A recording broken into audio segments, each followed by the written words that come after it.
Apat na wanted person na aresto naman sa one-day operation sa Bataan. Detalye na balita mula kay Danny Cumilang, RH37. Danny, good morning.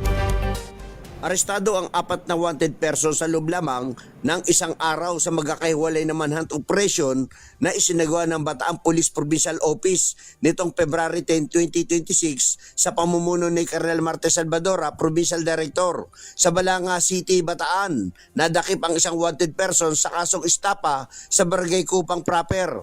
Sa Morong, isang wanted person ang naaresto sa Barangay Binaritan dahil sa paglabag sa Section 5 RA 9165.